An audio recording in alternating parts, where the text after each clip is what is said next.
Bien.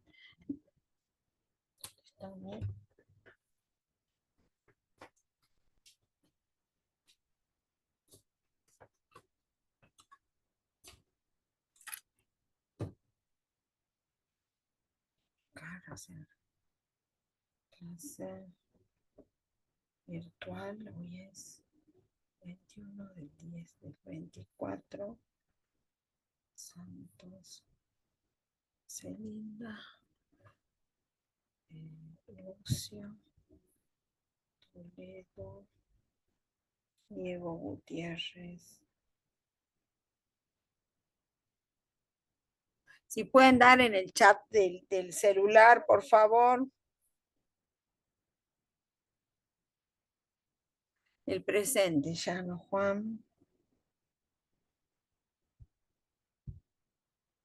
Bueno, ¿quién más? Copa María Mabel.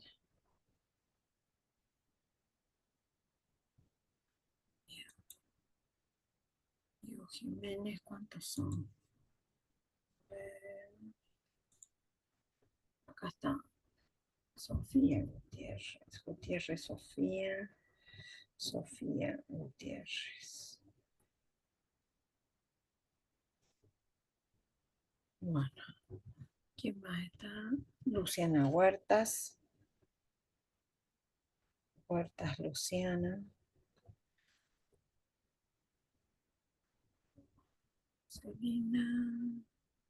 En total hay 10. Bueno. 15:59, falta un minutito. Ferrero.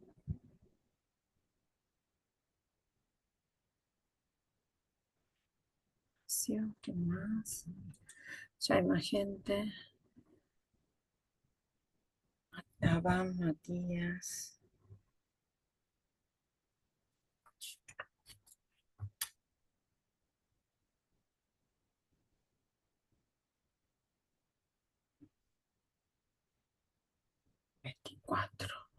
Maya, Puca. Puca. Asistencia. Bueno. ¿Quién más está? Está Copa, Salas. Salas. Camila Belén. ¿Y quién más está? Ríos Luciana.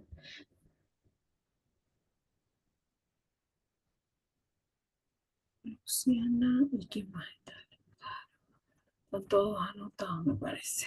Bueno, ya debe ser casi las 4. Los saludo a todos. Espero que escuchen. Por favor, en el chat les voy a preguntar si me escuchan. Si alguno puede hablar, mejor. Así ya sé si me escuchan. Sí, se le escucha, profe. Perfecto. ¿Quién está hablando ahí? Jiménez. Jiménez, bien, perfecto. Bueno, retomamos un poquito la clase, un poquito mucho, digamos, la clase de grupo 5 para terminar con lo que queríamos, con lo que yo quería desarrollar de la parte de ácido nítrico, que es lo que estuvieron haciendo justamente hoy. Me dice si están compartiendo. ¿Están compartiendo? Sí, profe. Bien, pero vamos a dejar de compartir porque lo estuve trabajando en mi pizarra y me parece que va a ser más efectivo lo que estuve trabajando en la pizarra. Ustedes me dicen si ahora sí están compartiendo la pizarra. Esto lo vamos a subir para Sí, acá. profe. Esto me está tapando un poco la historia, pero bueno. Fíjense ahí cómo, retomando entonces las propiedades oxidantes del ácido nítrico, la cuestión era así, este ácido era de los ácidos fuertes, por lo tanto, bueno, como ácido que es, va a neutralizar bases, se va a comportar como un ácido, o sea, según Arrhenius va a liberar protones, va a transferir protones a una base, según Broglie-Lowry, ¿sí? Y además va a tener otras propiedades, como por ejemplo, su poder nitrante, por ejemplo, para producir nitroglicerina, cuando se nitran las moléculas orgánicas, va a producir distintos productos nitrando las moléculas orgánicas, en este caso el glicerol o glicerina, cuando se nitraba, formaba la nitroglicerina, que es un explosivo. Otro explosivo era cuando se nitraba el tolueno. A ver, yo un poco se los voy a ir dibujando para que tengan idea de qué moléculas estamos hablando. Como agente, el ácido nítrico, como estamos ahora grabando, ¿no? Como agente nitrante, lo vamos a ver en estos casos. Por allí todavía no manejan mucho estructuras orgánicas, pero bueno, son las moléculas del carbono. El carbono es el principal actor en química orgánica y las moléculas siempre van a tener carbono, hidrógeno y cadenas carbono-carbono, ¿sí? Los chicos de industrial van a ver más todavía que esto. Entonces, esta molécula es una molécula orgánica que le llamamos de varias maneras. Glicerol, glicerina, siempre la terminación ol corresponde a los alcoholes, o propanotriol, porque tiene 3 carbonos en la cadena y 3 grupos OH. Propanotriol, ¿sí? Esta molécula, cuando reacciona con el ácido nítrico, con 3 moléculas de ácido nítrico, utilizando ácido sulfúrico como catalizador homogéneo, porque acá nosotros vamos a estar en estado líquido. El sulfúrico va a ser un catalizador homogéneo porque está en el mismo estado físico que los reactivos y los productos. Me va a dar un producto de este tipo que se van nitrando los grupos oxígeno y van formando esta molécula tan conocida que es la trinitroglicerina, que es un explosivo. Siempre recuerden ustedes que todas las moléculas en que ustedes vean grupos con muchos oxígenos, como el caso de los grupos nitrato o los grupos clorato, perclorato, generalmente son moléculas que son explosivas, ¿sí? Y se forma aquí también agua, como grupo saliente. Este se llama entonces trinitroglicerina, o sea, es un agente nitrante. El ácido nítrico está actuando como agente nitrante. Trinitroglicerina. Aproximadamente son 3 moléculas de agua como se van liberando. Y el sulfúrico va a actuar como catalizador homogéneo, ¿sí? Esa sería una de las propiedades, dijimos que podía ser un ácido, y otras propiedades, a ver, ¿por qué no vuelve? No, para allá. Ahora no entiendo qué pasa. ¿Por qué no vuelve para atrás? Bueno, no importa. No quiere volver para atrás ahora. Ah, ya sé lo que voy a hacer. Voy a volver.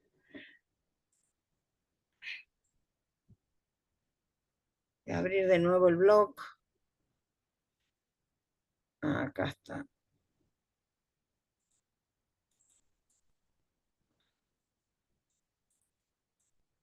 No quiere. Bueno, no importa. Volveremos a hacer entonces. El ácido nítrico ahora lo vamos a trabajar como agente oxidante. Este es un ácido de los ácidos fuertes, un ácido que actúa como oxidante, a diferencia del ácido clorhídrico, del ácido sulfúrico diluido, va a ser un ácido oxidante. Y cuando está concentrado, como algunos de los que estuvieron esta mañana haciendo la práctica, y está concentrado, vamos a ponerle, bueno, concentrado es alrededor de 15 molar, va a dar como producto el nitrato de cobre. Aquí el cobre se oxida, oxidación, y el ácido nítrico se va a reducir. Cuando está concentrado nos va a dar este gas, que es un gas pardo rojizo, que inmediatamente que uno pone en contacto una chapita de cobre cero de metal, ya empieza a humear. Este gas es un gas muy pesado, bastante tóxico, y se reduce el ácido nítrico a más 5, ¿sí? El dióxido de nitrógeno era aquel óxido, ¿se acuerdan que era paramagnético, que tenía una estructura angular, que tenía estructuras resonantes? ¿Mm? Era el mismo óxido este, ¿sí? Que era paramagnético. Era paramagnético porque tenía 17 electrones. Cuando, por ejemplo, tengo más o menos concentraciones de 0,1 molar a 6 molar, el cobre cero con ácido nítrico también va a actuar como oxidante, pero el producto ahora va a ser otro. Va a ser monóxido de nitrógeno, o también le llamamos óxido nítrico. Este es un gas, este es un gas, este es incoloro. Incoloro. ¿Mm? Recuerdan que el dióxido de nitrógeno también se dimerizaba, formaba un dímero que era muy estable. Cuando bajaba la temperatura se dimerizaba, o sea que normalmente lo vamos a encontrar como dímero, y cuando subía la temperatura aparecía este. Como cuando reaccionan, es bastante exotérmica la reacción, sube la temperatura y aparece el monómero pardo rojizo y no el dímero, que es incoloro. Ahora veamos, cuando las concentraciones son 0,01 molar, más diluidas, por ejemplo, y tenemos un metal diferente, por ejemplo, porque el cobre, ¿qué características óxidos reductoras tenía el cobre, chicos? ¿Se acuerdan? El cobre, ¿qué era para ustedes? ¿Era reductor o oxidante?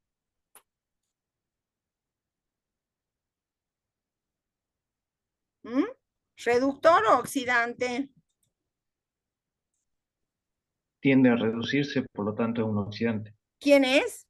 ¿Quién está hablando? Matías. Bien, tiende a reducirse, o sea que el cobre no tiende a oxidarse. Sin embargo, cuando está con el ácido nítrico, que es un oxidante, el cobre se aviene a reducirse.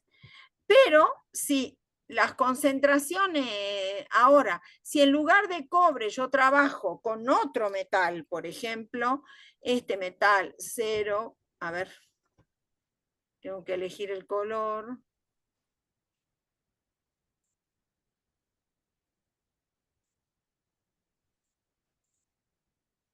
Elijo el color, o sea aquí, si la concentración es 0,01 molar, entonces, y utilizo un metal distinto, un metal reductor, o sea, un metal que tiende a oxidarse, que es reductor, que es una fuente de electrones, el ácido nítrico, ya más diluido y en solución acuosa, siempre, esto también es en solución acuosa, me va a dar otro producto diferente, me va a dar la sal porque se me oxida el zinc actúa como reductor y se oxida, y me va a dar de producto este otro óxido.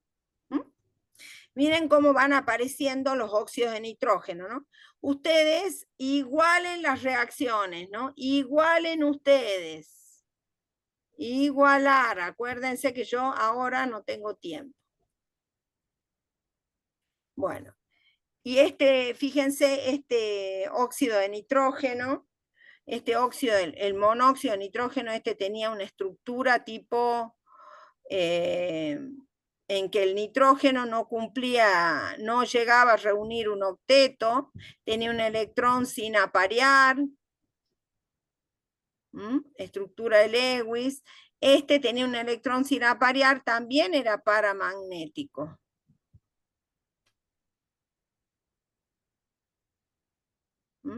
Y este otro, el óxido nitroso, en que el nitrógeno está con más 1, acá está con más 2, y aquí está con, si el nitrógeno del ácido nítrico está con más 5, acá con más 5, Acá está con más 4, ya lo borro al más 5 este es más 4.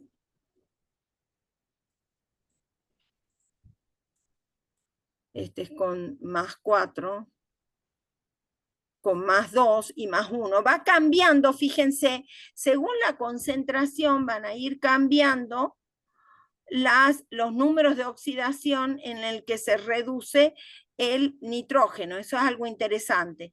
Este también tiene estructuras resonantes. Tiene estructuras resonantes.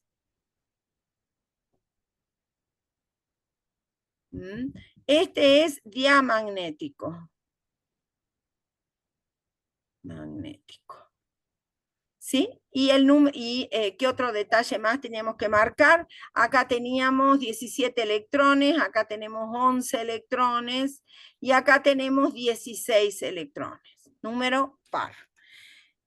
A su vez, mucha bibliografía me dicen que el zinc con el ácido nítrico 0,01 molar, cuando tienes esa dilución, tiende también a reaccionar y dar el nitrato de zinc, pero en lugar de este óxido nitroso o hiponitroso, porque está con el número de oxidación más pequeño de los positivos, me va a dar nitrato de amonio. Nitrato de amonio, más agua. Y acá el nitrógeno alcanza el número de oxidación menos 3. Entonces, una manera de entender lo que está pasando acá, si en lugar del zinc, por ejemplo, tengo un reductor formidable, un metal electropositivo, un alcalino térreo con ácido nítrico, me va a dar, por ejemplo, magnesio con ácido nítrico. Cuando tengo un reductor formidable y un ácido nítrico diluido, me va a dar, ya no va a actuar el ácido nítrico como oxidante, sino, acuérdense que los metales están todos sólidos, recordemos eso, ¿sí? Y acá me va a dar nitrato de magnesio más hidrógeno, acá ya no actúa como oxidante. Ahora, ¿cómo podemos explicar algo así? A ver si lo tengo. A esta página anterior, a ver si me la deja. Ahí está. Bueno, acá está. Fíjense, acá yo tengo para poder explicar estos diferentes comportamientos, fíjense acá ya lo tengo todo igualado. Para poder explicar este diferente comportamiento del ácido nítrico según la concentración y según los metales con los que reacciona, se plantea una analogía en la cual, por ejemplo, aquí vemos, cuando el ácido nítrico está concentrado, tenemos muchas moléculas de ácido nítrico en una solución. Cuando está diluido, hay menos moléculas y mucho menos cuando está muy diluido. Entonces podemos hacer la analogía entre, por ejemplo, entre los chicos, que son las moléculas de ácido nítrico, y los caramelos, que son los electrones. Los electrones, ¿quién los va a proveer? Los metales. En todos los casos, incluso en el caso del cobre, el metal actúa como reductor, o sea, entregando electrones, oxidándose, perdiendo electrones, o sea, es la fuente de electrones. Entonces, se dice que cuando el ácido nítrico, o sea, está muy concentrado, quiere decir que hay muchos chicos en el cumpleaños, la cantidad de electrones que puede brindar, por ejemplo, el cobre, en este caso, que actúa como reductor, aunque no le guste, pero actúa como reductor, la fuente de electrones, o sea, la cantidad de caramelos que puede dar va a ser poco porque hay muchos chicos. Van a ser pocos. Entonces, el número de oxidación del ácido nítrico pasa de más 5 a más 4, o sea, se reduce poco. Se reduce, pero se reduce poco. Recién hasta más 4 llega. Porque, claro, tengo muchas moléculas y la misma cantidad de electrones, que es el cobre. La fuente de electrones es la misma. Si Ahora hay menos chicos porque algunos ya se fueron y yo vuelvo a ver de repartir los electrones que tengo, son la misma cantidad de electrones porque sigue siendo el cobre, es la misma cantidad de electrones. Entonces, esa misma cantidad de electrones se reparten en menos moléculas de ácido nítrico o en menos chicos. Eso hace que la reducción sea mayor, de más 5 pasa a más 2. Entonces, por eso es que cuando está diluido, esa cantidad de electrones que me provee la fuente del reductor, que es el cobre en este caso, voy a poder darle más electrones a menos moléculas y por lo tanto el número de oxidación baja más, de más 5 a más 2. Ahora, cuando estoy muy diluido, ya en la tercera situación, ¿qué pasa? Ahora tengo, fíjense el ejemplo, un reductor nato como el zinc, o sea, una fuente de electrones que tiene tendencia a darme muchos electrones. Entonces me da muchos electrones y son pocas moléculas. Entonces acá, en ese caso, la reducción es mucho mayor, de más 5 a más 1, en el caso de que siguiera este camino. Estos dos caminos es lo que señala la bibliografía. Estos dos son posibles. Y más aún se reduce cuando se reduce de ácido nítrico a nitrato de amonio, donde el nitrógeno del nitrato de amonio tiene número de oxidación menos 3. Entonces, en ese caso, se va entendiendo qué es lo que está pasando con ese ácido nítrico, que siempre es oxidante, pero que va cambiando sus productos de reducción. En un caso es dióxido de nitrógeno, en otro caso es monóxido, en otro caso es óxido nitroso, óxido de nitrógeno 1, si quieren, según la nomenclatura de Stock, que es muy, muy sintética, o bien nitrato de amonio. Cuando me encuentro con un ácido nítrico muy diluido y ya un formidable reductor, un excepcional buen reductor, como son los metales alcalinos y alcalinos térreos, aquí la cantidad de electrones es muy grande, entonces ahí ya directamente el ácido nítrico no actúa como oxidante, sino que es el hidrógeno del ácido es el que se reduce. Y se reduce a hidrógeno. Entonces, esta es una manera de poder entender qué está pasando y no aprendérselo de memoria, porque siempre que se lo quieren aprender de memoria lo cambian. Me ponen el diluido dióxido de nitrógeno, el concentrado monóxido y así, a pesar de que lo hacen en la práctica, ¿no? Utilizan cobre con ácido nítrico concentrado, cobre con ácido nítrico diluido, ¿sí? ¿Alguna pregunta? ¿Está claro? ¿Está claro, chicos? ¿No hay pregunta? Sí, profe. ¿Sí? Bien, bárbaro. Muy bien, entonces esa parte que yo quería que quede bien clara. Y después nos toca compartir, sí, el método de obtención de ácido nítrico, que el método de obtención, ¿estamos compartiendo? Sí, sí. El método de obtención del ácido nítrico en el laboratorio es muy sencillito, creo que eso ya lo vimos, a partir de una sal, un nitrato, con ácido sulfúrico, que es bien barato, se obtiene ácido nítrico y sulfato ácido de nitrógeno. Acá está la fórmula desarrollada del ácido nítrico, tiene estructuras resonantes y, como habíamos dicho, algunas propiedades físicas, como que era muy inestable al calor y a la temperatura, por eso lo manteníamos en frascos color caramelo. Si le acercaba, si lo llegaba a calentar, se descomponía enseguida y me iba a dar estos gases, ¿no? Dióxido de nitrógeno, oxígeno, agua. Vamos ahora, vamos al método Oswald y después volvemos sobre el caso anterior, que es bastante importante, el caso del agua regia. Aquí no sé por qué no puedo ver dónde para ponerlo como presentación. Uy. Acá está. No sé por dónde se desapareció esto para ponerlo como presentación. A ver. Bueno. Voy a poner así nomás. Bueno, la obtención de ácido nítrico es el famoso método de Oswald, ¿sí? Es un método que se basa en la oxidación de amoníaco con aire, que tiene oxígeno, y es un método que va a utilizar como catalizador al platino, utiliza un catalizador de rodio platino, de la misma manera que lo usábamos para el amoníaco, que nosotros utilizamos hierro finamente dividido. Acá también estos catalizadores, que son metales de transición, van a estar finamente divididos para favorecer que la reacción ocurra, porque son reacciones de gases, en la superficie del catalizador. ¿Sí?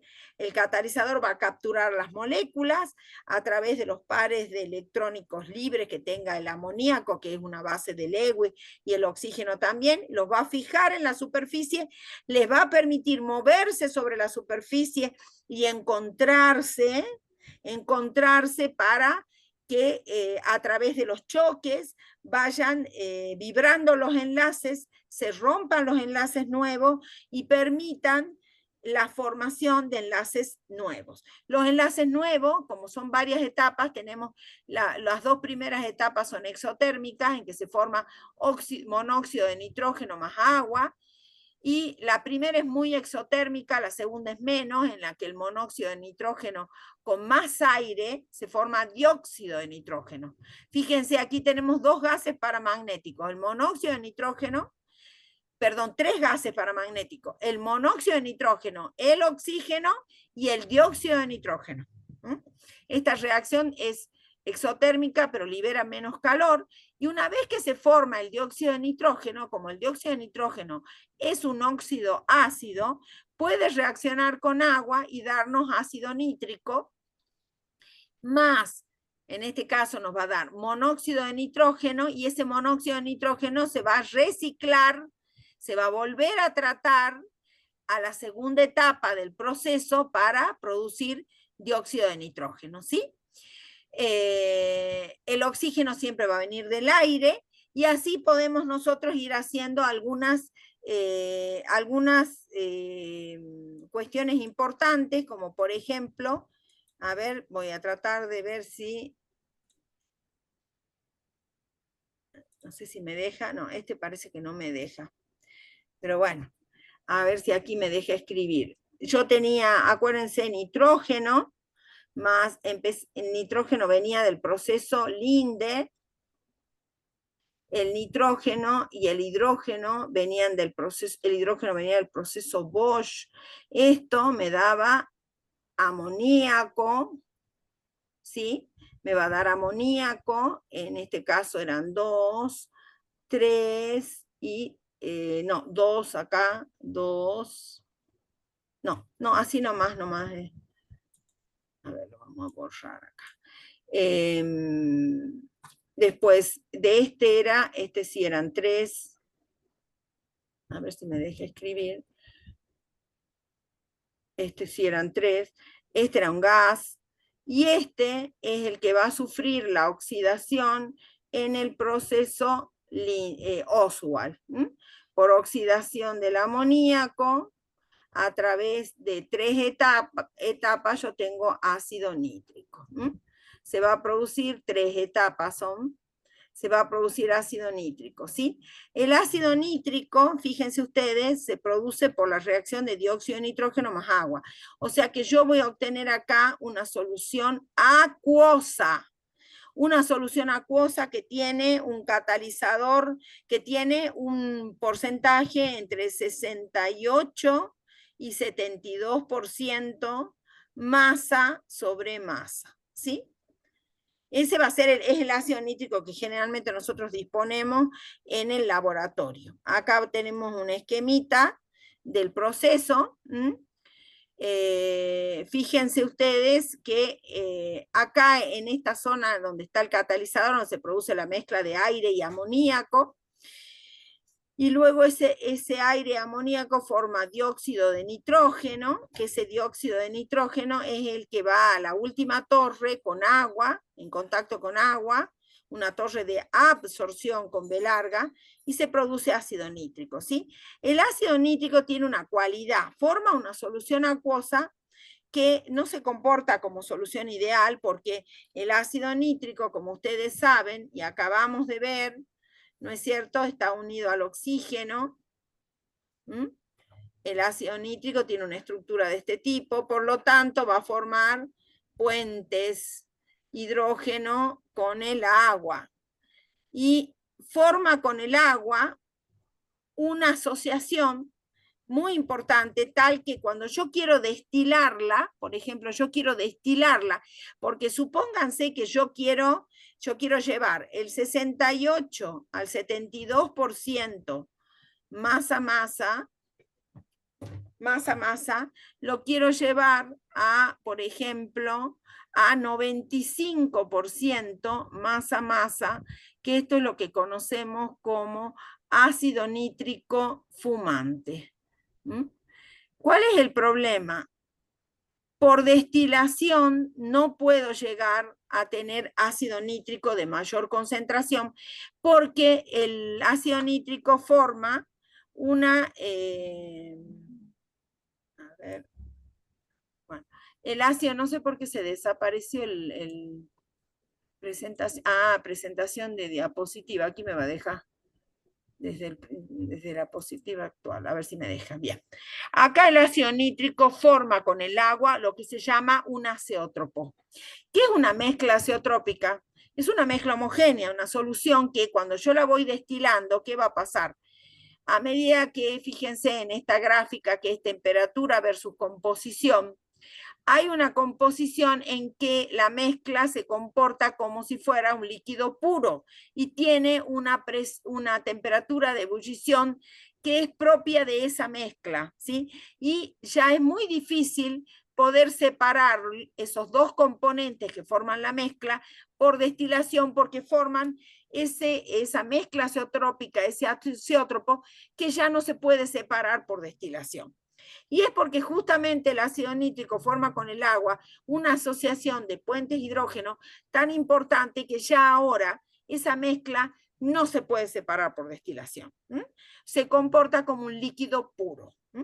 Ustedes saben, si podemos comparar, por ejemplo acá tenemos, en el caso de una mezcla de líquidos, por ejemplo, benceno y tolueno, acá tenemos como extremo, es una mezcla de líquido que se comporta como si fuera una solución ideal.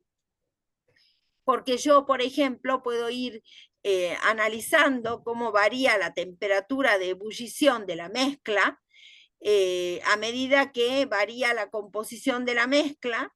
Yo puedo analizar en estas curvas la composición del vapor y la composición del líquido cuando yo voy calentando esa mezcla, ¿sí?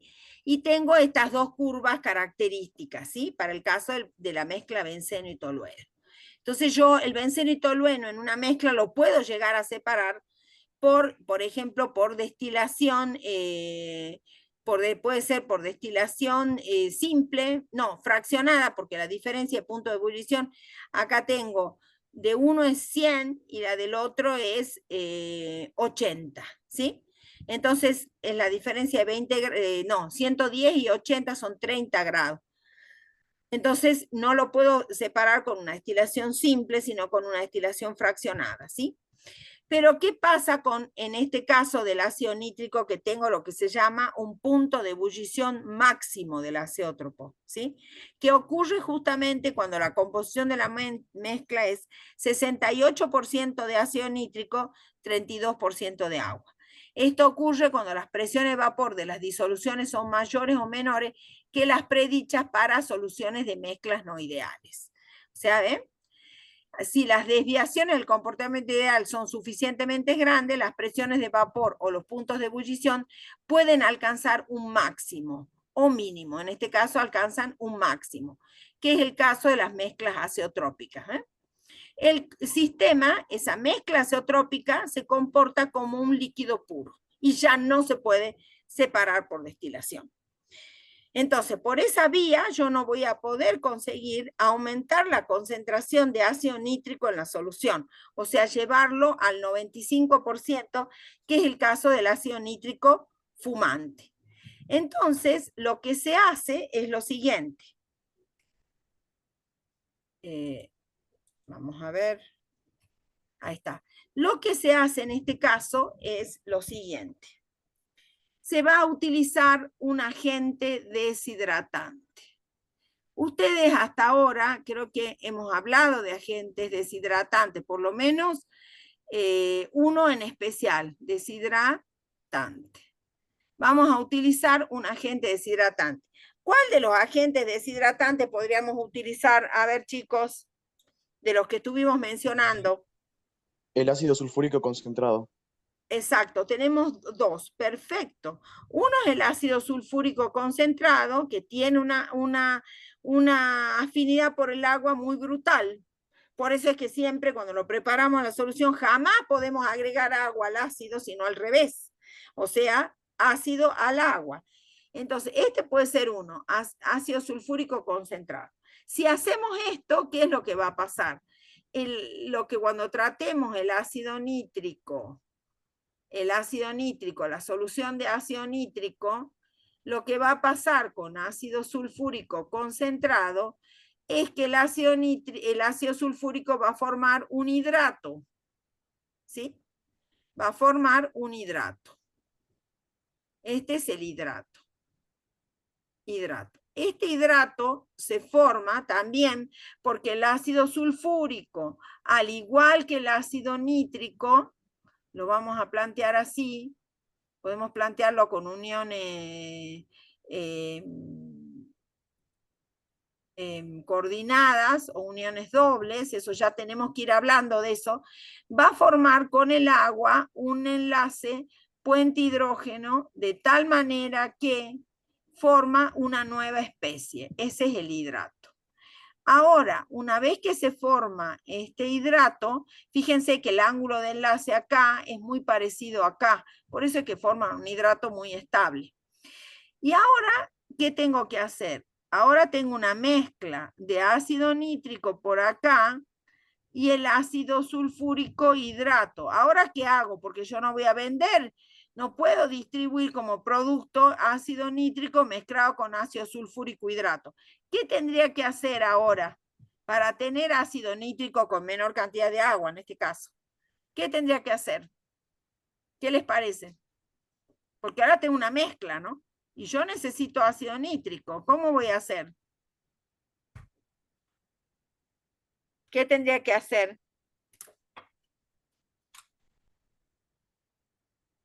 Soy todo oídos, ¿eh?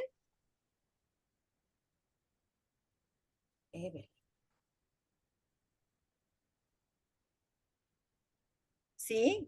A ver, cuéntenme.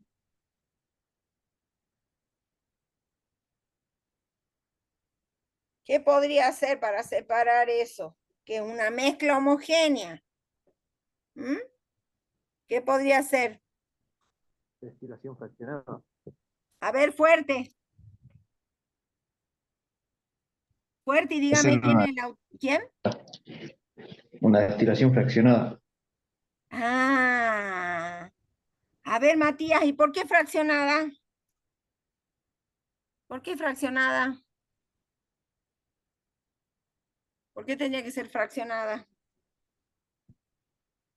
¿Por qué tenía que ser ¿No son destilación volátiles fraccionada? los dos? ¿Cómo? ¿No son volátiles ambos compuestos? ¿A qué le llamas volátil, Matías? Es verdad que es fraccionada, pero ¿por qué? Cuando vos decís volátil, ¿a qué te referís?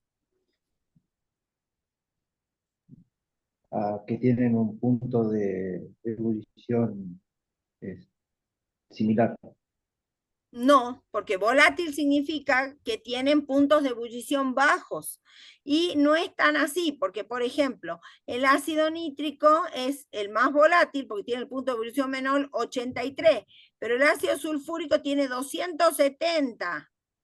Así que está bien que sea fraccionada porque la diferencia de punto de ebullición es mayor que 70 grados, pero no es porque son volátiles, ¿no? Entonces empecemos un poquito a ir ajustando los conceptos que vamos usando.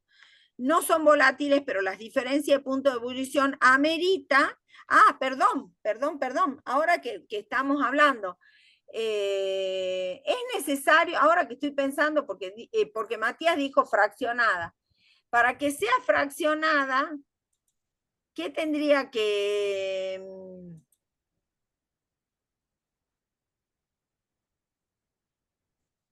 ¿qué tendría que pasar? Porque fraccionada hay diferencia de 70 grados. Y acá no hay una diferencia de 70 grados. La diferencia es mucho mayor, ¿no? A ver, la diferencia es mucho mayor de 70 grados. Tiene que ser destilación simple. Tiene que ser una destilación simple. Porque el sulfúrico tiene un punto de ebullición demasiado grande. Demasiado grande el punto de ebullición como para eso. ¿Mm? Entonces no, tendría que ser, si tengo ácido nítrico, acá está, tendría que ser una destilación simple. Una destilación simple, porque el punto de ebullición del sulfúrico es muy alta, muy alta. ¿Mm? Ahora veamos otra alternativa. Si en lugar de utilizar el ácido sulfúrico como deshidratante y usáramos, vamos a dejar de compartir un ratito, si en lugar del ácido sulfúrico utilizamos, por ejemplo, otro deshidratante, ¿qué otro deshidratante podemos usar?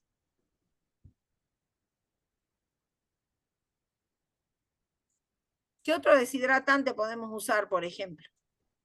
Que al otro día estábamos hablando, que yo le decía, este es un agente deshidratante poderoso, decía yo. ¿Qué otro más podía ser? ¿Qué otro agente deshidratante podría ser? Lo vamos a poner por acá. ¿Qué otro agente deshidratante? Por ejemplo, el pentóxido de fósforo. El pentóxido de fósforo, perdón, esto es 10, va a reaccionar con agua, por ejemplo, con 6 moléculas de agua, y me va a dar el ácido ortofosfórico. ¿Mm? En alguna bibliografía dan esta formación por etapas. ¿Mm? Pero yo la voy a hacer directa. Acá se forma el ácido ortofosfórico y al final, en vez de ácido, ahora tengo, en vez de la mezcla anterior, tengo ácido nítrico más ácido ortofosfórico. A ver, veamos. Si el punto de ebullición del ácido nítrico es 83 grados, ¿cuánto es el punto de ebullición? A ver, googleen el punto de ebullición del ácido ortofosfórico. ¿Cuánto es? ¿Cuánto es el punto de ebullición? Cuéntenme. Googleenlo.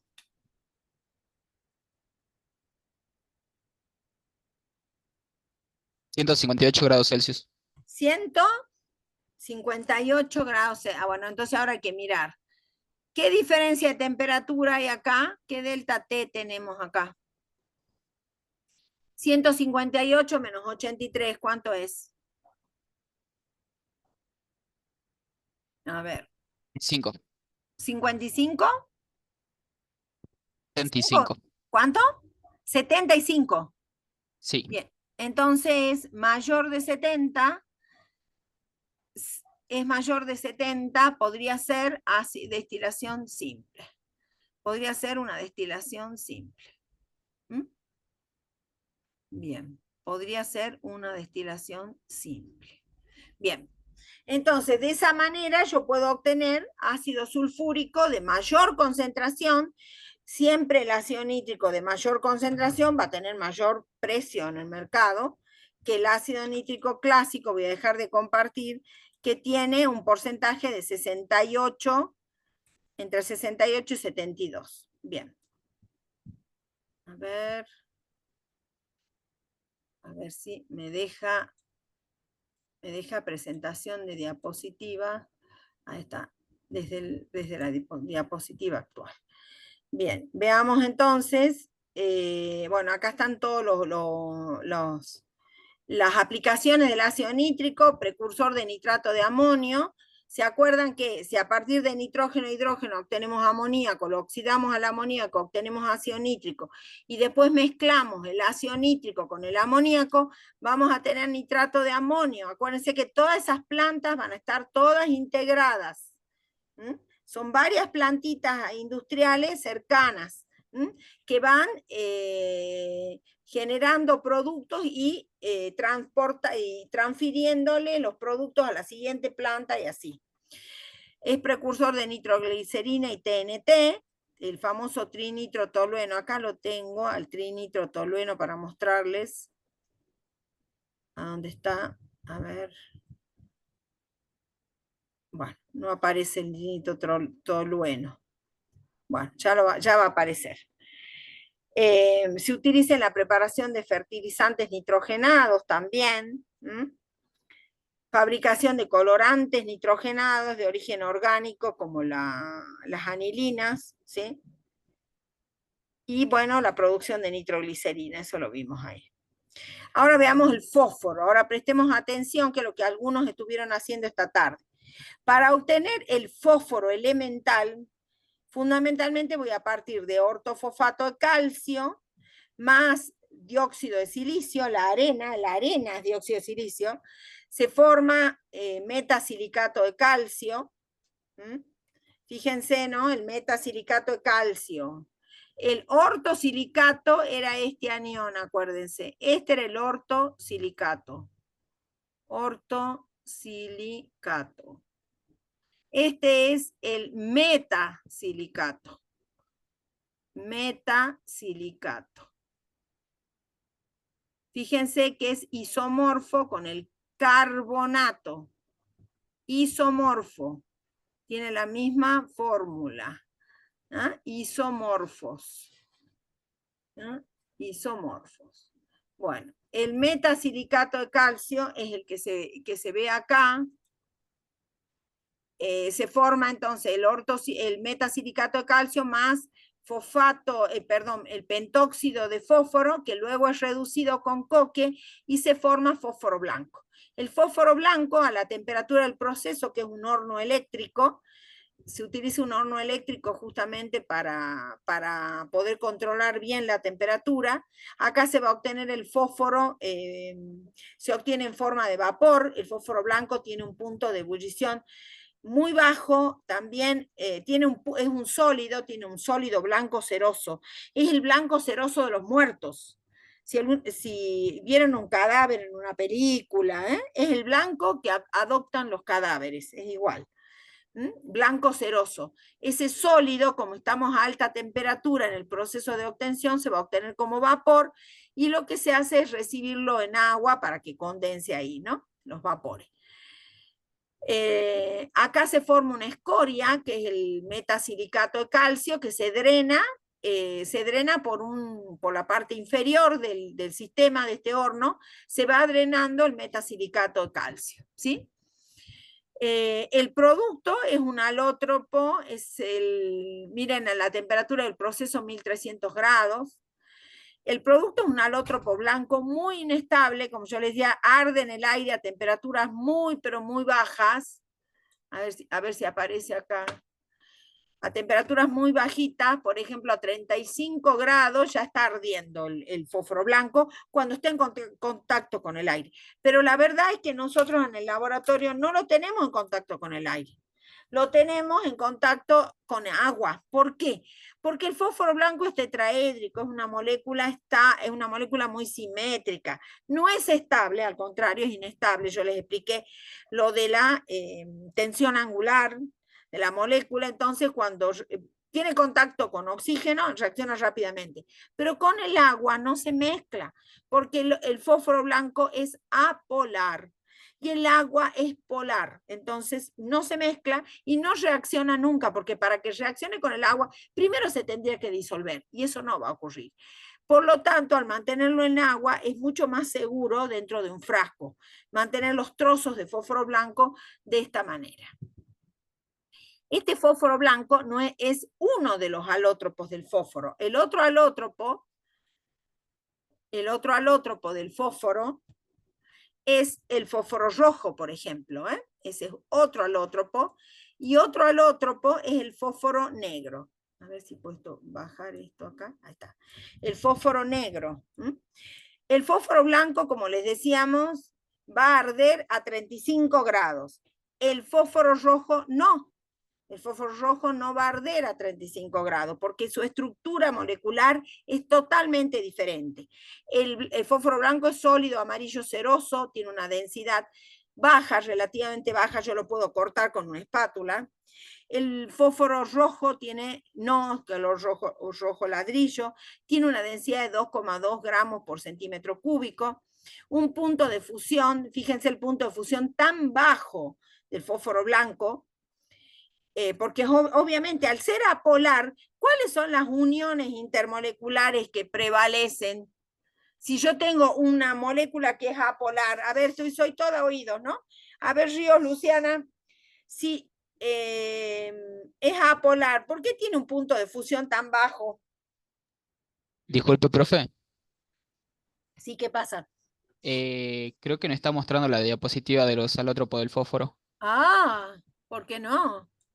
A ver, voy a volver a empezar. Ustedes me dicen si estoy compartiendo, ¿no? ¿Estamos compartiendo ahora? A ver, ¿estamos compartiendo? Vamos, chicos, díganme. Sí, profe. Ahí se Ahora ve. sí. Bueno, yo les decía que el punto de fusión del fósforo blanco es muy bajo. Es de 44 grados y es porque la molécula es apolar y entonces las interacciones, tanto en los distintos estados y específicamente en estado sólido, con otras moléculas de fósforo, como son apolares, van a ser ¿cómo? ¿Cómo les parece que van a ser las interacciones? Cuéntenme.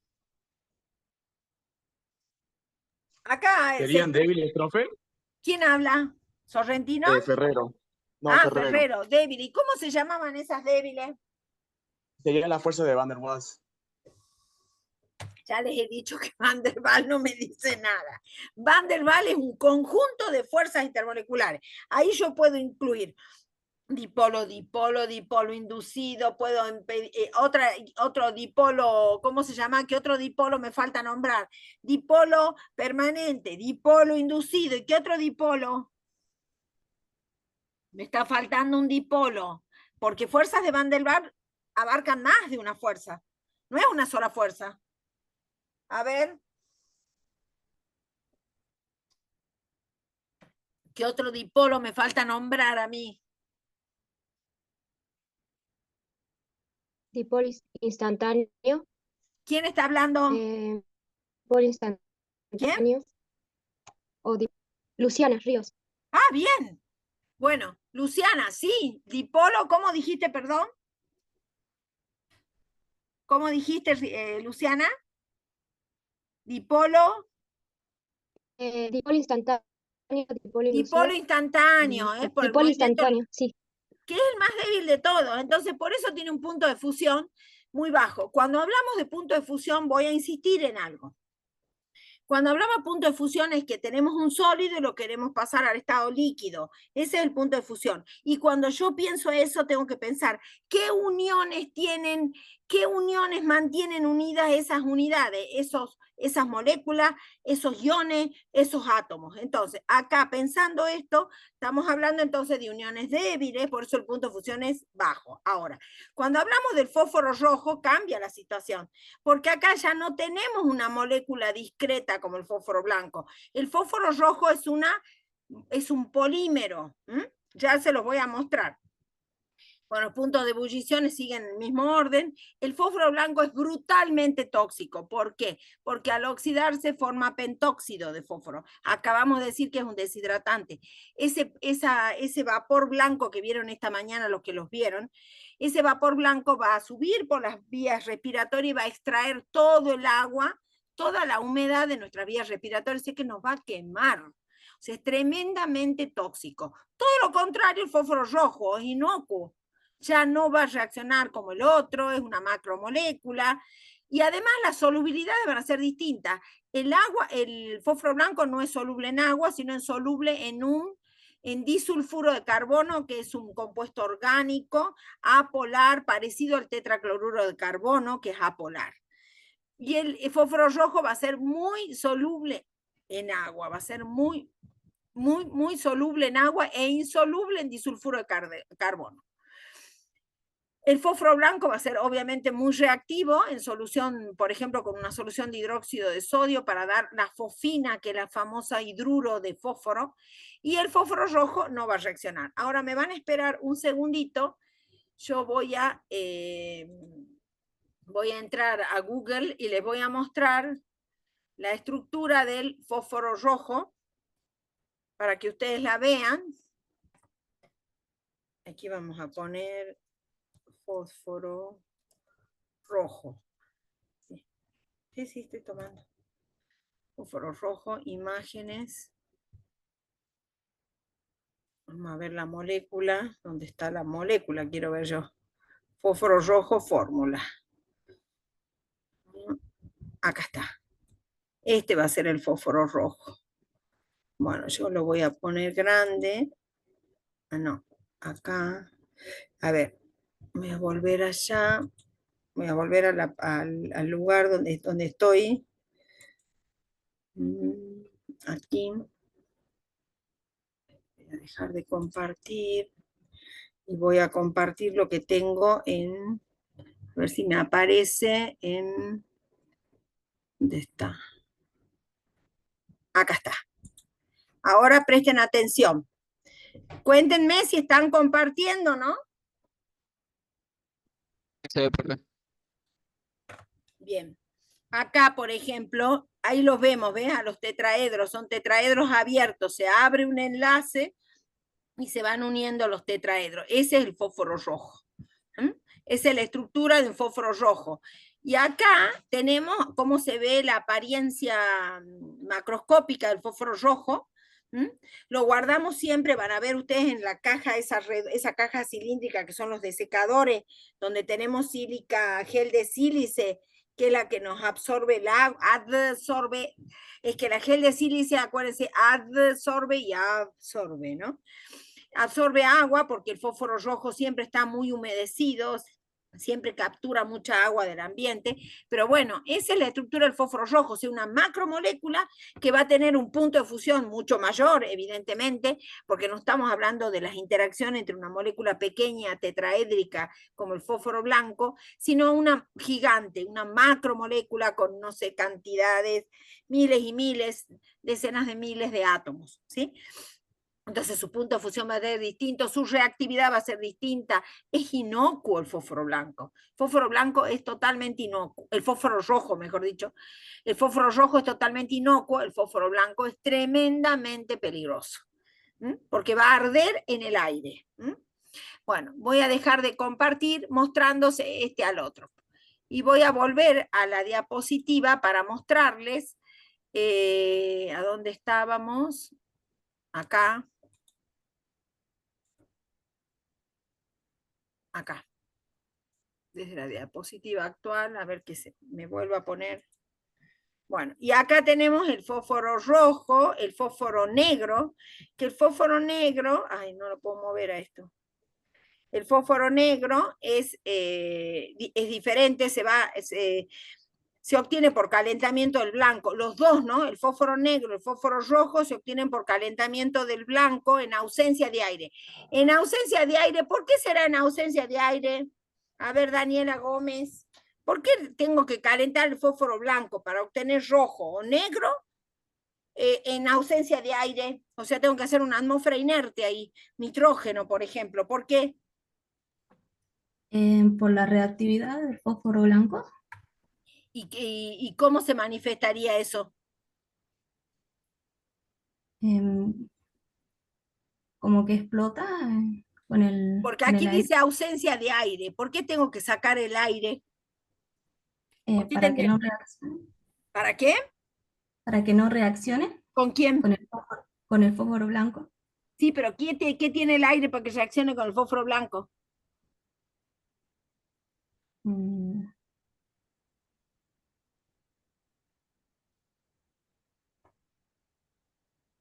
Oxígeno.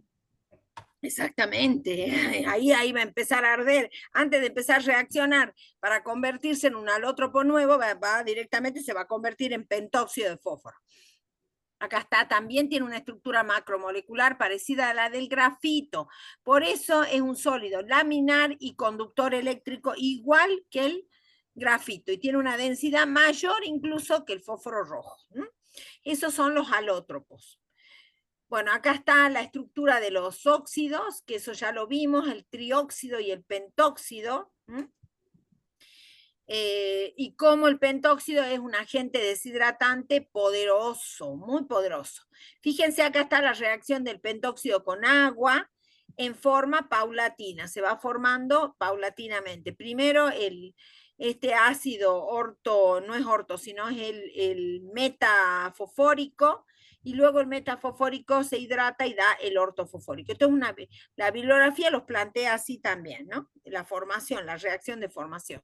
¿Qué Disculpe. otra cosa sería importante en el grupo este? Bueno, los oxoácidos del fósforo, el ácido ortofosfórico, nosotros son muchos los oxoácidos del fósforo. Nosotros vamos a elegir algunos Hola. que nos... Profe, Sí, ¿hay alguna pregunta? creo que no está compartiendo. ¿Qué? No estoy Creo compartiendo. que no está compartiendo. Se quedó en el otro post del fósforo. Bueno, volvemos, dejamos de compartir, volvemos a compartir. A veces me parece que, ¿sabes qué? Hay como un delay. A ver, ahí están compartiendo. ¿Están compartiendo?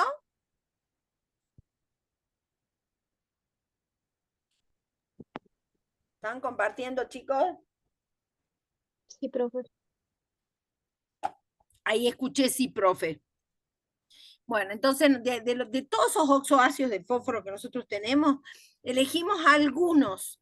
¿Por qué? Porque tienen importancia estructural, porque tienen importancia el punto ácido base. Entonces tenemos el ácido ortofosfórico, el ácido ortofosforoso, el ácido pirofosfórico y el ácido, este ácido que es el hipofosforoso. Entonces, acá les puse la estructura de Lewis de todos estos oxoácidos, que ustedes saben que la cantidad, la acidez, el número de protones ácidos depende de si esos hidrógenos del oxoácido están unidos al fósforo o al oxígeno. En el caso del ácido hipofosforoso tenemos 3 hidrógenos, pero solo uno de esos hidrógenos está unido al oxígeno. Por lo tanto, es un ácido monoprótico. Aquí tenemos la estructura de Lewis. Fíjense que hice la estructura de Lewis sin ampliar octeto usando un enlace dativo y ampliando octeto usando un enlace doble. ¿Sí? Ampliando el octeto, el fósforo se rodea de 10 electrones. ¿Sí? Y calculé la carga formal. La carga formal más pequeña me da con ampliación de octeto y con formación de un doble enlace fósforo-oxígeno. Bueno, estas estructuras son muy importantes que las vayan manejando, haciendo correctamente la estructura de Lewis para luego desarrollar la fórmula, acuérdense, y poder probar si es monoprótico, diprótico, triprótico, tetraprótico, así, y de acuerdo a eso va a tener las constantes de acidez. Si es monoprótico, una sola constante, si es diprótico, 2, si es triprótico, 3, si es si tiene cuatriprótico tendría 4 constantes, que ese es el caso del ácido pirofosfórico, que se forma por la unión o condensación de dos moléculas de ácido ortofosfórico. Acá tenemos 4 hidrógenos unidos al oxígeno. Por eso es tetraprótico. Acá también nuevamente hacemos una estructura de Lewis, cumpliendo el octeto y ampliando octeto. Y siempre las estructuras con ampliación de octeto nos dan una carga formal más pequeña. Así que evidentemente esa es la más estable, en la que se establece un enlace doble fósforo-oxígeno, ¿sí? Fíjense, ahí les fui desarrollando todo para que lo puedan consultar. Ahora, la pregunta es, a ver si se acuerdan, ¿por qué el hidrógeno es ácido cuando, o sea, se puede liberar como protón cuando está unido al oxígeno y no cuando está unido al fósforo? A ver, ¿quién me va a contestar? A ver, aquí no. ¿Por qué pasa eso? Que el hidrógeno es ácido solo cuando está unido al oxígeno y no cuando está unido al fósforo.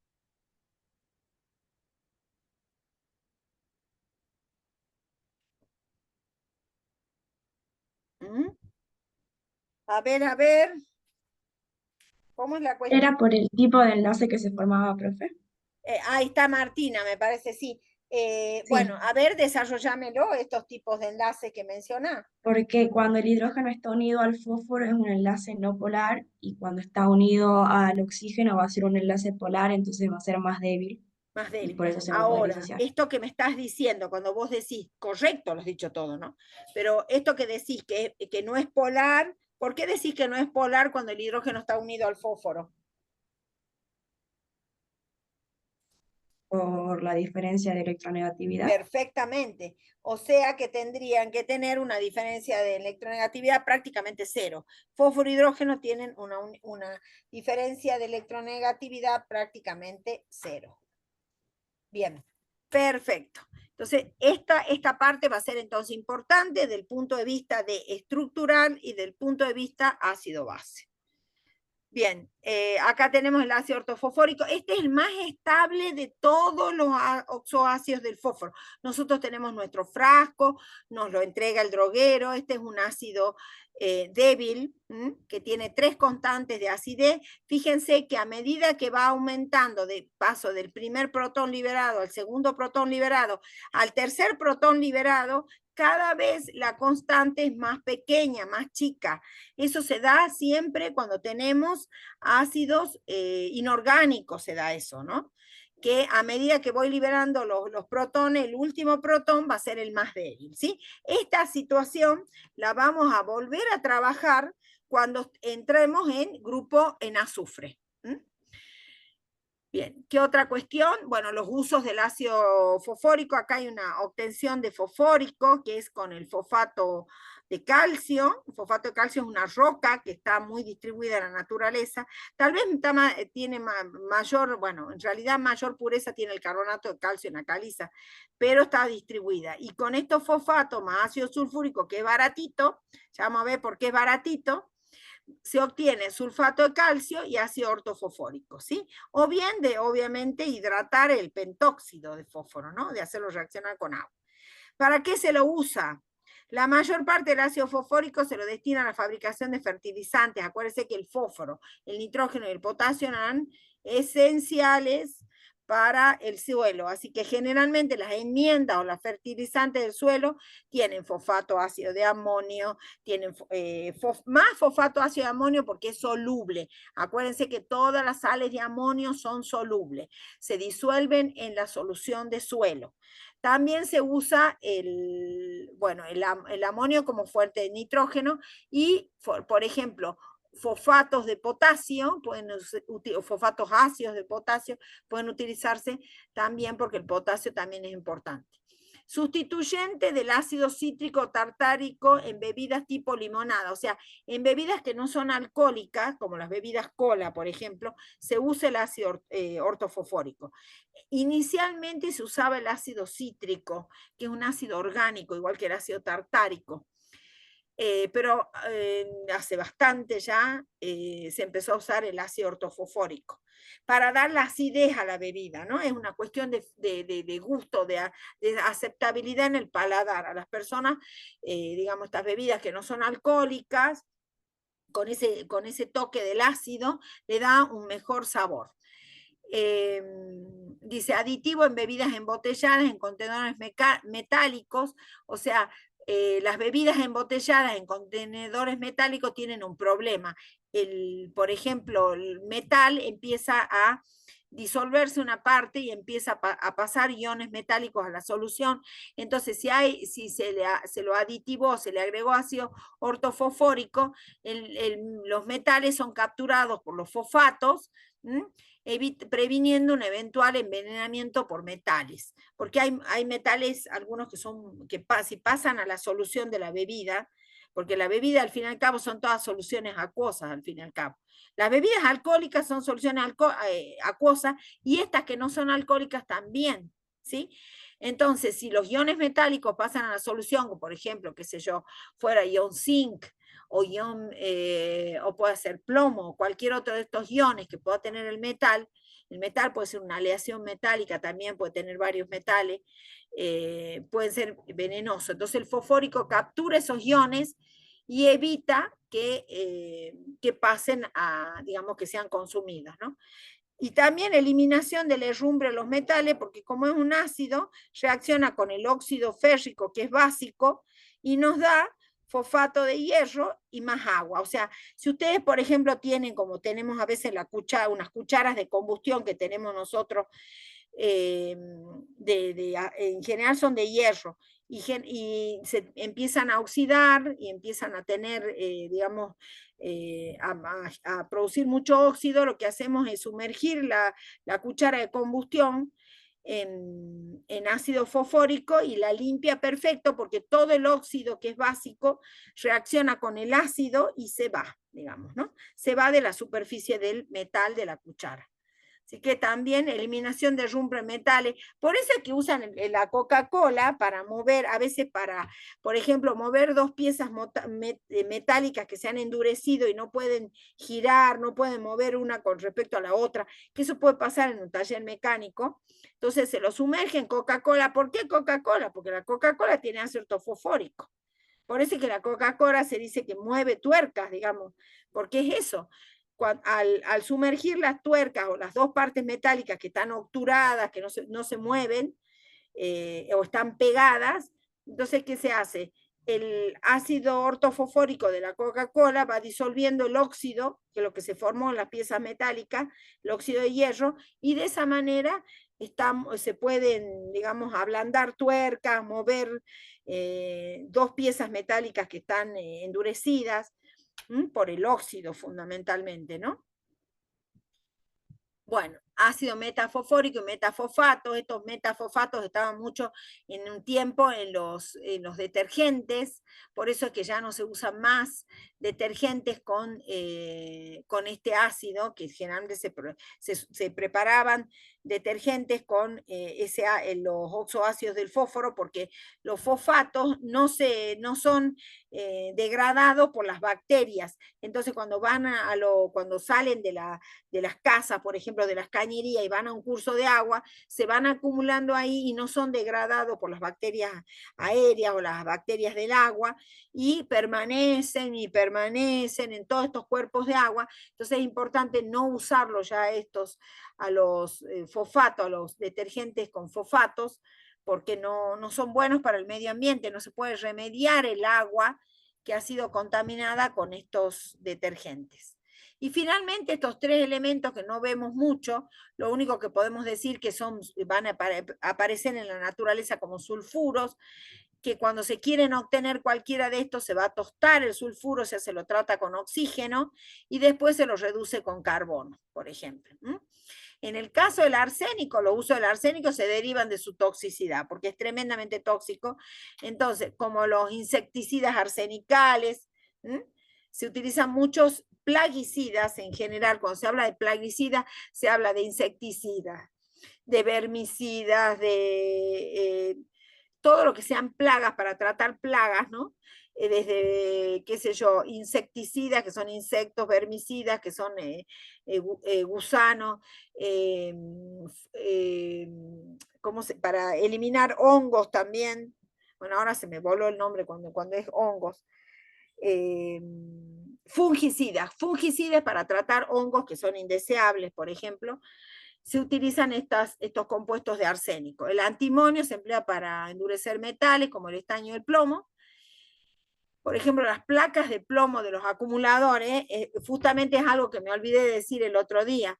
Cuando ustedes tienen la batería de plomo, generalmente esa batería, una sola batería nos da solo 2 voltios. Entonces lo que se hace es juntar varias baterías en serie, ¿no? De tal manera de conectar el polo negativo de una con el polo positivo de la otra y así sucesivamente, colocar varias baterías en serie para que se nos multiplique el voltaje. O sea, una sola batería de plomo nos da 2 voltios, 6 baterías de plomo conectadas en serie, se va a sumar el voltaje y nos va a dar hasta 12 voltios, ¿sí? Y esas placas, esos electrodos de plomo y dióxido de plomo se van separando por arsénico, ¿no? Y el bismuto, por las placas de plomo del acumulador, y el bismuto se utiliza en aleaciones fusibles como el metal de Wood, que tiene un punto de fusión de alrededor de 70 grados. ¿Ven? Esta es una aleación de bismuto, plomo, estaño y cadmio que tiene un punto de fusión muy, pero muy bajo. Bueno, acá terminamos con grupo 5 y vamos a ver vidrios, que nos quedó pendiente la otra vez. Esperen un minutito. Ahí está. Nos quedó pendiente la otra vez, vamos a cerrar acá. A ver. Vamos a cerrar esto y vamos a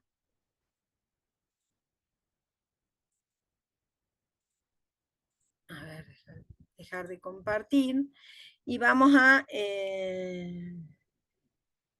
bien. Entonces, ahora vamos a compartir vidrios. Me dicen, por favor, si estamos compartiendo, ¿no? Porque a veces hay un delay. ¿Estamos compartiendo, chicos? Sí, profe. ¿Quién está hablando ahí? Ferrero. Ferrero, bien. Bueno, vidrio es importantísimo para manejar, para tratar este material. Los vidrios son silicatos, básicamente, con diferentes estructuras, pero básicamente eso. Vamos a ver, ustedes algunas cosas ya saben de los vidrios. Presentación de diapositivas. Acá. Los vidrios tienen una cualidad. Normalmente, cuando yo tengo una estructura, una estructura cristalina, tengo un orden. Fíjense acá, ¿ven? Una estructura cristalina, la cualidad principal es el orden. El orden que puede ser en dos dimensiones. Profe, ¿Sí? ¿Cómo? no No se está- ve, profe, cuando comparte la diapositiva no se ve, que no cambie se de ve. página. Entonces hay que... Vuelvo Claro, a sino que no compartir. entre. Vuelvo a compartir, ¿ah? A ver qué pasa. Decime, Mateo, si lo ves, ¿no? ¿Qué tal? ¿Se comparte? Sí, sí se ve, pero el problema creo que es cuando usted entra a la presentación, como que no cambia de página, se queda en la primera. Ah, ahí, por ejemplo, ahora yo te pregunto si cambió. Ahora decime si Ahí sí cambió. cambió, ahí sí ¿Cambió? cambió, pero sí, claro, Pero pasa eso. claro, pero si usted entra a la presentación, ahí no se ve que cambie. Y ahí se ve que cambió. Sí, Bueno, entonces, vuelvo. La estructura cristalina, si hay algo que se caracteriza un cristal es el orden, la regularidad, ya sea en un plano o en el espacio, en tres dimensiones. Pero los vidrios se caracterizan justamente de todo lo contrario, de una estructura desordenada, fíjense. Acá no hay regularidad. Entonces son materiales diferentes a los materiales cristalinos. Las características físicas son las que ustedes conocen, transparentes, son rígidos, vieron que se quiebran, pero son resistentes a la oxidación, no sufren reacciones químicas, son bastante inertes químicamente. Al vidrio lo único que lo ataca es el ácido fluorhídrico. Fluorhídrico, acuérdense ¿se acuerdan la serie esa? Bueno, no me voy a acordar ahora. La serie esa en la que sumergían un cadáver en ácido fluorhídrico, en vez de sumergirlo en ácido sulfúrico, había una, ¿cómo se llamaba la serie esta que no? Breaking Bad, ahí me lo dijo mi marido. Breaking Bad, ahí en una escena, le dicen al asesino, le dan instrucciones, le dice que el cadáver hay que hacerlo desaparecer. Entonces, ¿cómo lo va a hacer desaparecer? Dice, bueno, hacerlo desaparecer, le dice, pero como la persona que está encargada no sabe química, ¿qué hace? Utiliza y dice, lo vamos a hacer desaparecer con ácido. El problema era el ácido que eligió. Elige ácido fluorhídrico y lo coloca en la bañera. La bañera, en general, no todas, pero muchas, son de un cerámico, o sea, son silicatos. O sea, esos silicatos pueden ser más amorfos, menos amorfos, pero son silicatos.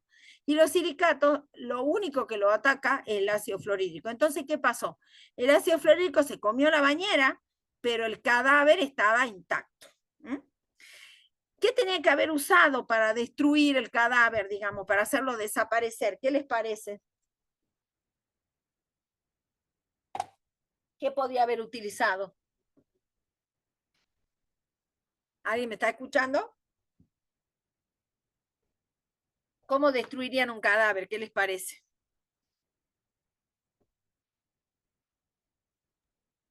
Ácido sulfúrico Ácido sulfúrico, claro.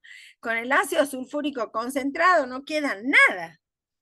Nada, porque ataca los huesos, ataca los huesos, o sea, los fosfatos, también ataca los fosfatos de los huesos, ataca la piel deshidratándola, los órganos, todo lo que son proteínas también, así que el ácido sulfúrico era el ideal, pero el asesino no sabía química. Entonces, lo único, acuérdense que ataca un cerámico, un vidrio, que son silicatos, ya sean cristalinos o amorfos. En este caso los vidrios son amorfos, ¿sí? Sigamos. Soportan la compresión, dice, soportan más los esfuerzos de compresión que los de tracción, y funden dentro de un rango de fusión. O sea, un vidrio, que es una estructura desordenada a nivel atómico molecular, no es cristalina, va a fundir no con un punto de fusión definido, sino dentro de un rango de fusión. ¿Cómo se observa eso? Se observa que la estructura se va ablandando, se llama reblandecimiento. Cuando uno ve que se ablanda, por ejemplo, los químicos utilizan esa propiedad ¿para qué? Para darle forma a los vidrios. Por ejemplo, cuando trabajamos en el laboratorio y queremos obtener distintas formas, por ejemplo, generar tubos de desprendimiento, armar algún equipo, utilizamos eso, lo fundimos el vidrio, o sea, lo acercamos al mechero, se va ablandando y cuando se ablanda empezamos a darle forma. Entonces no tiene un punto de fusión definido, sino un rango. Empieza ablandándose antes de pasar al estado líquido. Muchas veces se los consideró líquidos sobreenfriados, por ejemplo, en realidad. Y la aplicación, lo que ustedes saben, ventanas, recubrimiento de exteriores, materiales aislantes como la lana de vidrio, que la lana de vidrio son como unos pelitos, que esa lana de vidrio se lo utilizaba muchas veces en plomería, en trabajo de plomería como aislante. Recipientes varios, entre ellos el material de laboratorio. Ese sería el vidrio. ¿Pero qué es químicamente el vidrio?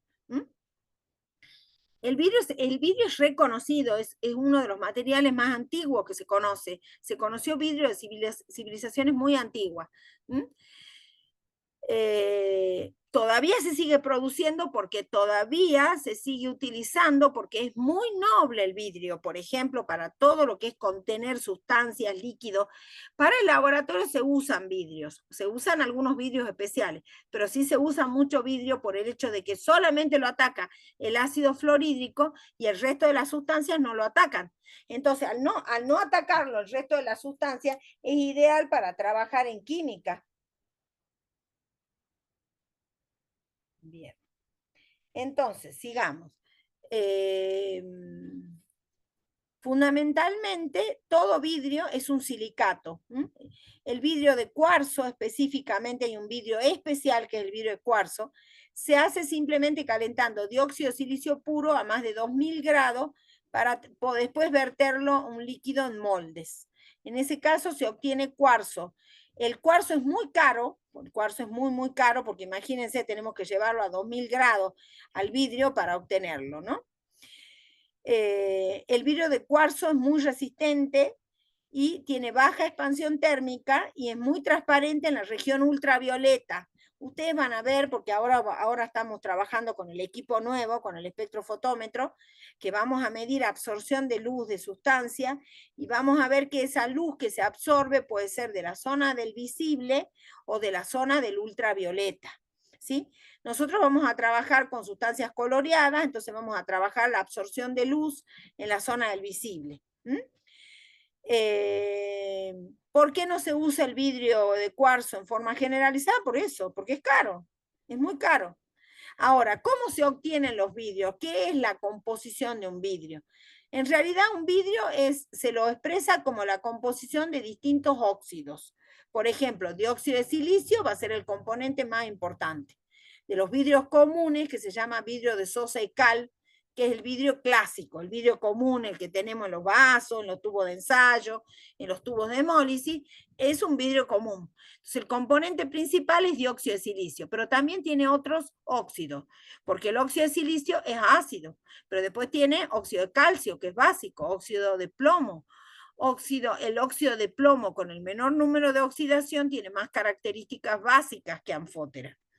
El óxido de sodio, que es básico, el óxido de potasio, y el óxido de boro, que es ácido y se presenta ¿dónde? En los vidrios de borosilicato. Estos vidrios borosilicatos son los vidrios que tenemos en el laboratorio, por eso son más caros, y se obtienen justamente incorporando a la mezcla vítrea no solamente sílice, no solamente arena, no solamente carbonato de calcio o carbonato de sodio, sino también ácido bórico o bórax, ¿sí? Y cuando aparece en la composición tenemos un vidrio diferente, un vidrio borosilicato, que es un vidrio que tiene una cualidad importante. Los vidrios de plomo, por ejemplo, que están acá, son los vidrios que se utilizan en óptica más que nada, ¿no? En todo lo que es óptica. ¿Qué ventaja tiene un vidrio de borosilicato? La ventaja que tiene un vidrio de borosilicato es esto, la famosa dilatación térmica. Los vidrios comunes, ya sabemos todos que cuando sacamos, lo pasamos de, si está caliente, supongamos que contenga algo caliente, y lo colocamos en una mesada fría, o sea, lo pasamos súbitamente de caliente, de soportar altas temperaturas a temperaturas bajas en forma súbita, se quiebra. Eso significa que tiene un alto coeficiente de dilatación térmica. O sea, que cuando yo caliento el vidrio, lo que pasa es que los átomos de silicio y oxígeno se expanden, se alargan sus distancias, porque le doy calor, le doy energía y sufre una expansión. Pero ¿qué pasa? Si el enfriamiento es súbito, de golpe esa estructura se tiene que volver a reordenar a la estructura original, y eso no ocurre rápidamente. Al no ocurrir, se produce el quiebre. Entonces, ese es el vidrio común. Tiene un coeficiente de dilatación térmica, por ejemplo, el vidrio común, de 9 por 10 a la menos 16. ¿De qué tipo de dilatación estamos hablando? Puede ser lineal, puede ser superficial en toda una superficie vítrea, o puede ser volumétrica. En el caso de los vidrios, es lineal. Es lineal. El coeficiente de la longitud final va a ser igual a la longitud inicial por todos estos factores. Y alfa es el coeficiente de dilatación, ¿sí? Por ejemplo, acá tenemos un vidrio, acá tenemos el vidrio común que tiene un coeficiente de dilatación alto. Pero tenemos acá el vidrio Pirex, que se dice Pirex, porque en realidad es vidrio borosilicato, pero como había una fábrica que se llamaba Pirex, entonces en el habla coloquial comúnmente se le dice vidrio Pirex, pero ya no, por ahí la fábrica esa no existe más, y le seguimos diciendo vidrio Pirex. En la cocina, cuando se utilizan estas fuentes de vidrio Pirex, se llama, generalmente son vidrios de paredes más gruesas, y que se utiliza, por ejemplo, para cocinar en el horno. Podemos colocarlo en el horno tranquilamente a lo que estamos preparando, luego sacarlo, ponerlo encima de la mesada, que no va a pasar nada, porque su coeficiente de dilatación lineal es 3 veces menor que el coeficiente de dilatación del vidrio común, ¿sí?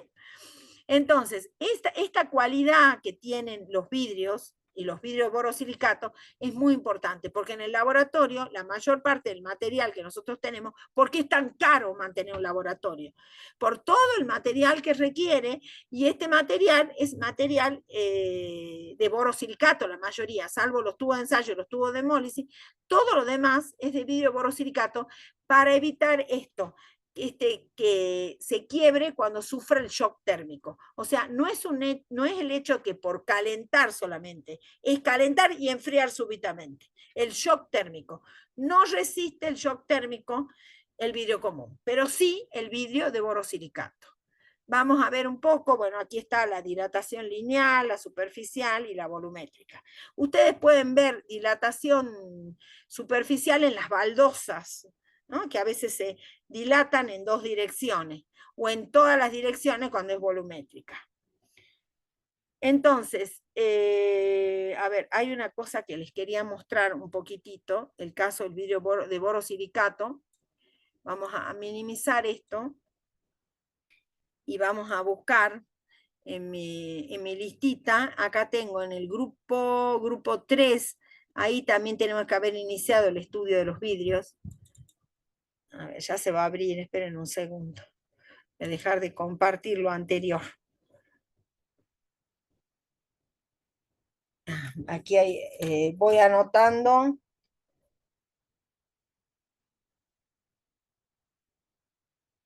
Bien, esperen un minuto que ya abro la... Bien, bueno, aceptar. Entonces, aquí debe estar, si se abrió ya. No, todavía no se abrió. No me deja abrir. Qué maldad. Bueno, no importa. Vamos a tener que seguir así nomás. Yo les quería mostrar que lo que pasa con... Ahora estamos compartiendo, chicos. ¿Estamos compartiendo? Sí, ¿Sí? Bueno, me alegro. Quiero ver si por esas casualidades se abrió. Sí, acá se abrió. Se abrió, que yo les quería mostrar qué pasa con la estructura cuando hay vidrios de borosilicato. Acá está, esa es. Vamos a dejar de compartir la que teníamos recién y les voy a mostrar esta. Acá está. Fíjense ustedes. A ver, ¿estamos compartiendo ahora? ¿Estamos Sí, profe. compartiendo, Sí, chiquitos? profe. ¿Sí? Bien. Les quiero mostrar esto para que ustedes vean qué significa cuando yo incorporo el ácido bórico o el bórax al vidrio, a la composición del vidrio.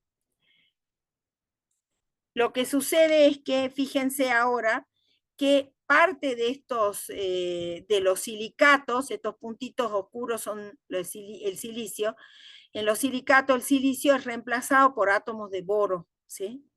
Al reemplazarlo por átomos de boro es que se forma este vidrio de borosilicato que yo menciono, que tiene muchísima importancia, son muy caros y aparte es interesante porque ahí es una de las aplicaciones donde nosotros utilizamos el bórax, el ácido bórico, todo lo que es industria del vidrio y la cerámica, van a ser muy utilizados los boratos y el ácido bórico, justamente por esto, ¿no? Por esta ventaja que tiene de reemplazar el silicio por boro, y eso le da a la estructura una resistencia al shock térmico, que es una cosa complicada cuando yo voy a trabajar en el laboratorio, que me interesa calentar, que me interesa enfriar, no puedo estar, digamos, dependiendo del shock térmico. Acá no va a ocurrir que yo lo paso de caliente a frío y se me rompe. Bueno, vamos a cerrar un poquitito esto. Vamos a dejar de compartir. Bien, vamos a seguir con lo que estábamos viendo y vamos a recordar algunas propiedades. ¿Estamos compartiendo ahora? Mateo, ¿estamos compartiendo? Sí, se está compartiendo. Sí, profe. Grande, grande, grande, grande. ¿Qué más? Bueno, acá hay otras cosas más para ver. ¿Cómo se forman los vidrios? Es muy sencillito, pero hay que decirlo. Y hay reacciones químicas mediante. Esto lo vamos a bajar a mí. Bajar para aquí para que no me moleste tanto. La formación mediante la fusión, vamos a ver o sea, lo que yo voy a hacer entonces en un horno, voy a colocar la materia prima, que en general es arena, que es dióxido de silicio, más precursores, por ejemplo, bórax, ácido bórico. Ustedes saben que cuando caliento el ácido bórico obtengo el trióxido de boro, con óxidos metálicos. Y entonces funde toda esa mezcla entre óxidos ácidos, o sea, óxidos no metálicos, con óxidos básicos, ¿no? Se funde todo eso y cuando se funde, una vez que se funde, queda todo líquido, después se produce el proceso, se mezcla todo, y cuando se mezcla, los óxidos ácidos reaccionan con los óxidos básicos y van formando metasilicatos, metaboratos, ¿sí? Y eso es el vidrio, digamos, ¿no? Luego que nosotros lo tratamos a eso, una vez que lo enfriamos, o en el proceso de enfriamiento, se va dando, por ejemplo, se puede conformar, darle forma. Pueden ser desde placas, o sea, placas, paneles, digamos, por ejemplo, darle forma para que sea una botella, un recipiente, lo que se quiera, digamos, ¿no? Bien. Este vidrio borosilicato tiene muchas ventajas. una de las ventajas es que el punto de reblandecimiento o temperatura adecuada para el trabajo y soplado del vidrio, entonces una vez que uno lo obtiene, justamente dónde le da forma, en el momento del reblandecimiento, en que uno puede manipularlo al vidrio, darle forma, etcétera, ¿no? Antes de que pase a líquido, yo lo obtengo en ese estado para darle forma. En el caso de los vidrios borosilicato, por ejemplo, la temperatura adecuada para el trabajo y soplado del vidrio es 1093. O sea, 1093 Kelvin, 820 grados centígrados. Y en el vidrio común tengo que llegar a 1983 Kelvin, a 1710 grados. O sea, quiere decir que el vidrio borosilicato tiene esa ventaja, además, que me permite trabajarlo a una temperatura menor. ¿Estamos compartiendo, chicos? ¿Estamos compartiendo? Sí, profe. Bien, todos estamos compartiendo, ¿no? Bueno, acá hay un esquemita simple. Es que en realidad es simple la producción de vidrio, no tiene una gran complejidad. O sea, ¿yo qué hago con la materia prima? La arena, las sales, por ejemplo, el carbonato de calcio, el carbonato de sodio, y eso lo vamos a ver con la pizarra. Vamos a verlo con la pizarra. ¿Qué es lo que pasa cuando, dónde está mi pizarra?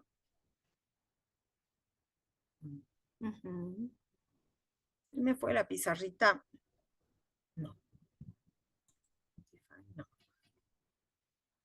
¿Qué se fue? Se cerró. Bueno. Vamos a minimizar. No sé por qué no está la pizarra, che.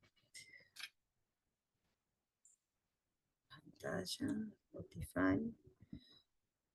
Cerró. Ah, lo debo haber cerrado yo sin darme cuenta.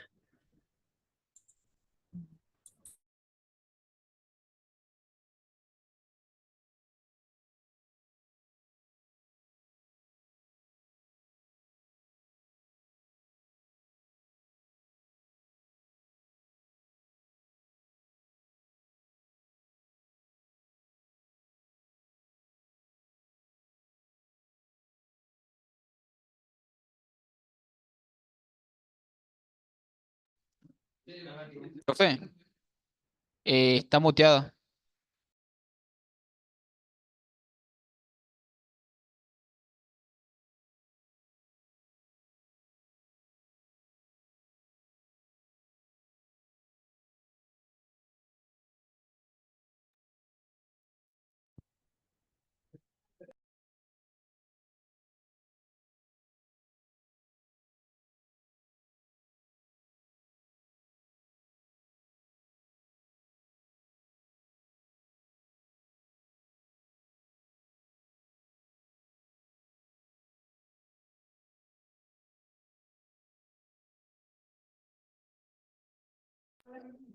Disculpe, profe, está silenciada. Silenció solo. Qué malvado que es este. Qué malo, miren. A ver, ¿ahí me están escuchando? Sí, profe. Bueno, ustedes tenían como materia prima, por ejemplo, para el vidrio común, dióxido de silicio, que es la arena, ¿sí? Carbonato de calcio, que se calienta junto con la arena y nos va a dar siempre el óxido de calcio más dióxido de carbono. El carbonato de sodio, por ejemplo, si usa, fíjense, que usa carbonato que se descomponen térmicamente fácilmente. Se forma esto, el dióxido de carbono se va, es una industria que emite dióxido de carbono. Por ejemplo, el carbonato de potasio también por calor se va a descomponer. Y entonces yo ya tengo óxidos básicos, y tengo un óxido ácido, ¿sí? Entonces todo esto ocurre durante el calentamiento de la mezcla. Entonces el vidrio común, ¿qué es básicamente? Es la mezcla de un óxido ácido con un óxido básico, con cualquiera de estos óxidos básicos. Por ejemplo, esto me va a dar metasilicato de calcio, que es un sólido amorfo. Esto es el vidrio común. ¿Qué pasa con los vidrios de borosilicato, que son los que nos interesan a nosotros por su valor, por sus aplicaciones? Silicato. En este caso se agrega sílice, como siempre. En realidad le tenemos que poner la fórmula correcta, ¿no? Porque era una macromolécula. Entonces, la macromolécula, y después, como yo le agrego ahora, puedo agregarle, por ejemplo, ácido bórico. El ácido bórico, cuando lo caliento, me va a dar trióxido de boro más agua. ¿Sí? Trióxido de boro más agua. Y aquí van a ser 3 moléculas de agua. Esto se me va a ir como vapor y me va a quedar este otro óxido ácido. ¿Sí? Entonces, ¿qué se hace? El dióxido de silicio va a seguir mezclándose con los óxidos básicos. Por ejemplo, cualquiera de estos óxidos, yo elegí el óxido de calcio. Se va a formar, como dijimos recién, el metasilicato de calcio, porque estoy mezclando un óxido ácido con un óxido básico. Y todo ocurre en estado sólido, sólido, son reacciones en sólido. Si bien es verdad que cuando yo mezclo, después que se descomponen los carbonatos, voy mezclando los productos de la descomposición del carbonato con la arena, ahí estoy mezclando óxidos básicos con óxidos ácidos, y se va formando en el calor, y cuando se empieza a fundir la mezcla, a ponerse blanda, y se van mezclando en ese medio, y se van generando esto. Y luego con el trióxido de boro, que es un óxido ácido, se mezcla óxido de calcio y se forma el metaborato de calcio. ¿Ah? El metaborato de calcio. Entonces, este se llama metasilicato de calcio. Silicato de calcio, ¿no? Identifiquen bien lo que era el ortosilicato y lo que es el metasilicato de calcio. Y este de abajo se va a llamar metaborato de calcio. Entonces esa mezcla va reaccionando con el calor, con el cambio también de estado, se va ablandando toda esa mezcla y se van uniendo los óxidos ácidos y básicos, formando las sales y formando lo que se llama ese material amorfo que le llamamos vidrio. ¿Sí?